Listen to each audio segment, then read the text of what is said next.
Μεγαλώνοντας υγιή παιδιά, διατροφή, βότανα και ισορροπία. Γιατί πάντα μιλάμε για εμάς τους μεγαλύτερους, αλλά. Τα μικρά τα παιδιά πρέπει. Δεν είναι από αυτούς που πρέπει να ξεκινήσουμε. Ακριβώς. Η υγιή ανάπτυξη ξεκινά από την παιδική ηλικία, αλλά υπάρχουν κάποιοι μύθοι και κάποιες αλήθειες που πρέπει να ξέρουμε. Και το πρώτο statement που λέω πάντα είναι ότι δεν πρέπει στα παιδάκια να βρούμε το ισχυρότερο βότανο, αλλά πρέπει να βρούμε το ισορροπημένο βότανο, το οποίο δουλεύουν πάντα τα βότανα υποστηρικτικά. Πρέπει να ξεδιαλύνουμε κάποιους μύθους, αλλά και να πούμε κάποιες αλήθειες για να βοηθήσουμε μέσα από την επιστημονικότητα, αλλά και τη λαϊκή φυσιοφία. Καταρχήν, επαναλαμβάνω αυτά που λέω πάντα, ότι σίγουρα μια ισορροπημένη διατροφή, δηλαδή παράδειγμα τα φρούτα, τα λαχανικά, φυσική χυμή, ισορροπημένη διατροφή, είναι ο θεμέλιος λίθος στη διατροφική παιδεία και ανάπτυξη του παιδιού. Μάλιστα. Τι ξέρουμε όμως και τι μπορούμε να μάθουμε επιπλέον από τη βοτανική σοφία. Υπάρχουν κάποια βότανα τα οποία είναι χ στην παιδική λειτουργία, γιατί εκείνο που πρέπει να καταλάβουμε είναι ότι τα παιδάκια έχουν διαφορετικό τρόπο λειτουργίας. Είτε αυτό είναι το ύπαρτο, δηλαδή το σηκώτη του παιδιού, ή ακόμη και ο οργανισμός και η μηχανική, όπως είναι για παράδειγμα η ορμονική του ανάπτυξη. Άρα είναι λες και έχουμε δύο διαφορετικούς ανθρώπους, έναν ενήλικα με έναν παιδί, και αυτό πρέπει να το βλέπουμε με προσοχή και με σεβασμό. Άρα τι δεν δίνουμε. Τι δεν δίνουμε. Δεν δίνουμε καταρχήν βότανα τα οποία εννοείται ότι δεν έχουμε ιατρική καθοδήγηση, αλλά βότανα τα οποία είναι ισχυρά, όπως για παράδειγμα τα φύλλα Αλεξανδρίας που είναι καθαρτικά. Κάποιες φορές η λεβάντα που μπορεί να δημιουργήσει και αλλεργία σε κάποιους, ή ισχυρά, όπως για παράδειγμα το πέρικον των διατριτών και άλλα βότανα τα οποία είναι δυνατά και ορμονικά. Εξαρτώμενα, τα αποφεύγουμε στα παιδιά. Υπάρχουν πιο ήπια βότανα τα οποία έχουν θέση και μπορούμε με πάρα πολλούς τρόπους να τα δώσουμε στα παιδάκια μας σαν συμπλήρωμα, σαν ανάπτυξη, σαν ένα μικρό ρόφημα ή ακόμη και με άλλους τρόπους που θα σας εξηγήσω. Για παράδειγμα, το χαμομήλι είναι από τα ήπια βότανα που μπορούμε να δίνουμε και σε κάθε στάδιο και σε κάθε ηλικία. Μα το δίνουμε από πολύ μικρή ηλικία το χαμομήλι. Και ο γλυκάνισσος. Και ο γλυκάνισσος είναι από τα πιο γιαγιαδίστικα βότανα που έχουμε μεγαλώσει όλοι. Το θυμάρι θα μπορούσε να δοθεί επίσης. Για τους κολικούς, για παράδειγμα, είναι πάρα πολύ γνωστό το χαμομήλι. Έτσι. Και ο γλυκάνισσος. Εγώ θυμάμαι ότι έκανα το γάλα. Και γλυκάνισσον και στη Θεσσαλονίκη. Όχι εγώ. Ο γιος μου πήγε κολικούς, έκανα το γάλα του μαζί με νερό από γλυκάνισσο. Ακριβώς. Για να απαλύνει τον. Και αυτό δεν είναι απλά μαγικά, έχει επιστήμη από πίσω, όπως και το χαμομήλι. Εγώ από τη γιαγιά και τη μάμα τα έμαθα. Και αυτοί από άλλους, όπως και το θυμάρι επίσης. Έτσι. Οπότε αυτά είναι κάποια από τα βότανα. Ας πούμε, απαγορεύεται να δώσουμε φασκόμηλο. Το φασκόμηλο είναι. Ναι. Μέχρι ποια ηλικία μιλάμε. Τώρα, όταν μιλάμε για παιδιά, ας πούμε για παράδειγμα για το σχολικό στρες, υπάρχουν βότανα τα οποία μπορεί να βοηθήσουν. Γιατί το πρόβλημα την άλλη φορά δεν έχει το ίδιο να έχω σε έναν παιδάκι που είναι ένας ενήλικας. Αλλά διατροφικά, για παράδειγμα, το μελισσόχορτο, αν το δώσουμε σε ήπια μορφή, μπορεί να βοηθήσει έναν παιδάκι το οποίο έχει, για παράδειγμα, στο δημοτικό ή στο γυμνάσιο. Δεν θα δώσει σε έναν παιδάκι που είναι 2-3 ετών χωρίς λόγο. Οπότε αυτά τα βότανα κυκλοφορούν και να επίσης πάρα πολύ σημαντικό ρόλο, Αγγελικούλα, μου παίζει και η μορφή που θα το δώσουμε. Δηλαδή. Για παράδειγμα, τι κυκλοφορεί στο εμπόριο και πώς μπορούμε να το κάνουμε πέρα από τα κομπογιαννίτικα, ας πούμε. Ο πρώτον είναι ο γλυκερίτης που έχει γλυκιά γεύση. Είναι αυτό που ουσιαστικά η γλυκερίτης είναι πλέον διαδεδομένη και στην Ευρώπη και στη Γερμανία. Έχει γλυκιά γεύση. Μπορεί να το δοκιμάσεις, να το βάλεις στη γλώσσα σου και να το δοκιμάσεις. Εντάξει τώρα. Και είναι ουσιαστικά το εκχύλισμα που γίνεται των βοτάνων μέσα σε γλυκερίτη. Επίσης, απαγορεύεται να δώσουμε εθέρια έλαια στα παιδιά. Έτσι. Είναι πολύ δυνατά και πολύ ισχυρά. Αποφεύγουμε να δώσουμε κατάποση. Ακόμη και στο δέρμα, αλλά επειδή η επιστήμη έχει να κάνει περισσότερο δια της βρώσης, σε κατάποση επουδενή. Όχι. Μπορούμε να το κάνουμε σε αφέψιμα. Δηλαδή. Σε παράδειγμα, σε μορφή τσαγιού. Έτσι. Μπορούμε να φτιάξουμε, εδώ έχει για παράδειγμα εκχύλισμα από διάφορα βότανα, όπως είναι το μάραθος, όπως είναι, έχουμε κομματάκια από μήλο, γιατί θα πάω στο επόμενο θέμα, που ουσιαστικά τα παιδάκια έχει να κάνει και με το πώς θα το λάβουν. Αν δεν τους αρέσει κάποια γεύση, δεν πάνε να τους τα κάνεις χρυσά εδώ τον μπρόκκολο. Και εγώ κατεβαίνω ιδέες που το υπερπέρα για να κάνω τα δικά μου τα παιδιά να δοκιμάσουν. Κάνω τους το δεινόσαυρο μέσα στο δάσος για να τα φάνε και εκείνοι. Χώνω τους τα μέσα στα μπιφτέκια, κάνω τους κρυφτό. Και πάλι καταλαβαίνουν το παπά που κάτι πάει χίδαμε.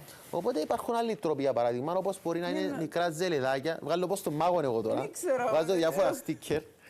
Αυτό κράτα το να δεις. Αυτό είναι σε μορφή χυμού, το οποίο έχει μούρα, είναι κάτι που έχουμε φτιάξει και με βότανα. Έχω φέρει και το ψαλιδάκι μου για να το κόψεις. Αν νόμιζα να κόψεις τα μαγιά μου.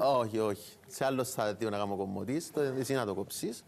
Και έχω φέρει και το κουταλάκι μου. Το πούμε να βγάλω λαγόν και περιστέρι, αλλά είμαστε φιλόζωοι. Άρα περίμενα λεπτό. Εγώ τώρα θα το βάλω στο νερό. Θα το περιχύσεις εκεί και θα πιάσεις και το κουταλάκι. Πολύ ωραία. Να το ανακατέψεις. Μάλιστα. Και θα το δοκιμάσεις. Μπορείς να το πιεις και από εδώ. Θέλεις σαν καλαμάκι. Εντάξει. Αυτό τι βοηθά?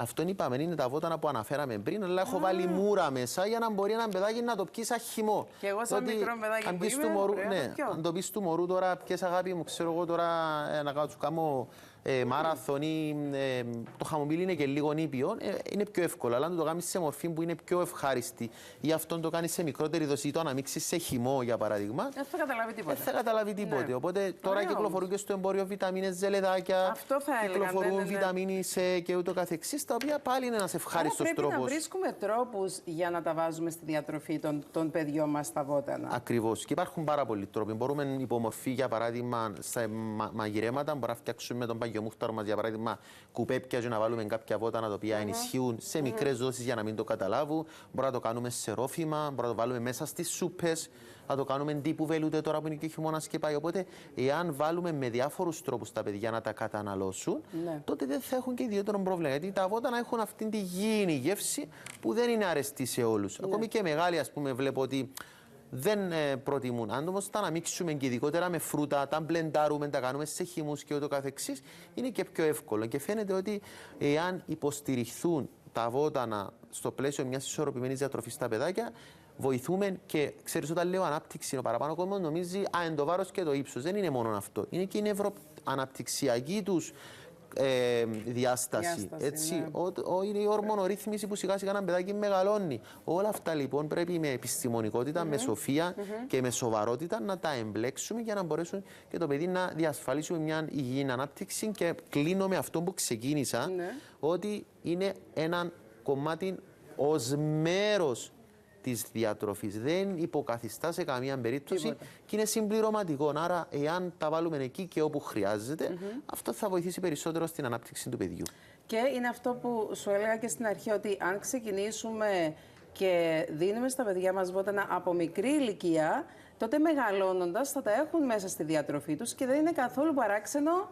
Και δεν θα είναι καθόλου παράξενο για αυτά να τα δοκιμάσουν σε μεγαλύτερη. Και φυσικά το ωφέλη θα είναι πολύ περισσότερα, γιατί θα τα παίρνουν από μικρή ηλικία. Γι' αυτό είναι θαρρύνω και τους γονείς. Κάτι που κάνω και εγώ με τα παιδιά μου και στο βοτανοποιείο, εκεί που κάνουμε είναι να θαρρύνω τα παιδάκια και τους γονείς να φυτέψουν σε γλάστρα, να τα μυρίσουν, να παίξουν με το χώμα, να καταλάβουν τι σημαίνει φυτεύω, να καταλάβουν τι σημαίνει βότανο. Γιατί η έλλειψη γνώσης είναι που οδηγεί σε πολλές παρερμηνίες. Εάν το παιδάκι είναι εντρυφιστεί με αυτήν τη διαδικασία και καταλάβει τι είναι το βότανο, κόψω, φτιάξω με τον μητέρα μου και τον πατέρα μου, την παππού και τη γιαγιά, το τσάι μου, το δοκιμάσω, το πειραματιστώ στο σπίτι, το βάλω στις συνταγές, τότε είναι πολύ πιο ωφέλιμο, αλλά και όλη η διαδικασία και το μωρό εξοικειώνεται καλύτερα παρά να του πεις πιες το αυτό γιατί θα σου κάνει καλό. Άρα είναι όλη η διαδικασία, αυτό που λέμε και στην βιοκαλλιέργεια και στην αγροτική πρακτική, from the field to the fork. Δηλαδή από το αγρόκτημα στο πιάτο ή στο τσάι, στο ποτήρι σου, στο τραπέζι, είναι κάτι που θα βοηθήσει τα παιδάκια να εξοικειωθούν καλύτερα. Αλλά πάντα πρέπει να προσέχουμε, γιατί υπάρχουν βότανα τα οποία, όπως είπες και εσύ προηγουμένως, δεν πρέπει να δίνουμε στα παιδιά. Όπως και τροφές το ίδιο. Ναι, αλλά να σου πω κάτι πάνω μου, δεν τα γνωρίζουμε αυτά. Τροφές γνωρίζουμε, βότανα δεν γνωρίζουμε, άρα καλύτερα είναι όταν τα αγοράζουμε να ρωτάμε. Ειδικότερα στα παιδιά που έχουν άλλο σύστημα, άλλο ανοσοποιητικό σύστημα και άλλον τρόπο λειτουργίας. Δεν είναι το ίδιο όπως εμάς. Αυτό πρέπει να είστε ιδιαίτερα προσεκτικοί. Μάλιστα. Λοιπόν, να ρωτήσω κάτι. Αφού πάντα ρωτώ το πάνω μου, επίσης στην παιδική καρναβαλιστική. Ναι, την Κυριακή στο Άρμα. Είναι ένας τρόπος που όλοι λέμε. Να πάει την Κυριακή. Ακατάχνωτα, αφού είμαστε. Στο Μουσείο του Καρναβαγιού, σίγουρα. Ωραία. Σαν να μου λες τώρα να είμαι Αθηναίος και να μην πάω στην Ακρόπολη. Εντάξει, είπα να ρωτήσω. Αν και είχε πολλούς Αθηναίους που είναι πια στην Ακρόπολη, είχαν καθηγητή στο πανεπιστήμιο, τόσο Θεσσαλονίκη και λέει μου πάνω, αλλά του είναι πια στην Ακρόπολη, θεσσαλονίκη λέει μου είναι πια. Ένας στους τρεις, νομίζω Θεσσαλονίκους δεν πήγαν καν να δουν την Ακρόπολη. Αλλά ναι, το Μουσείο του Καρναβαγιού είναι κάτι πάρα πολύ ωραίο. Είναι μια, αν το δούμε με τη ωφέλιμη του μορφή, είναι κάτι πάρα πολύ ωραίο. Ο κόσμος εκφράζεται, ξεδίνει, είναι όλοι μια όμορφη γιορτή. Μάλιστα. Και εμείς στη στάλο μας πήγε και επισκέφθηκε το μουσείο. Ακούω διάφορα στην κουζίνα, προσπαθούν να φτιάξουν επινάσαν. Προσπαθείς τ' άλλο να φτιάξει κουβέπια. Τα καταφέρνουν. Έλα, θέλω να δω. Βλέπουμε. Έλα, προσπάθα. Δεν μπορεί. Μάθημα αντιληχτών κουπιών. Αγάπη μου, δεν σε έμαθε η μαμά σου. Έλα να δω. Έλα, βλέπω σε. Προχώρα, συνέχισε.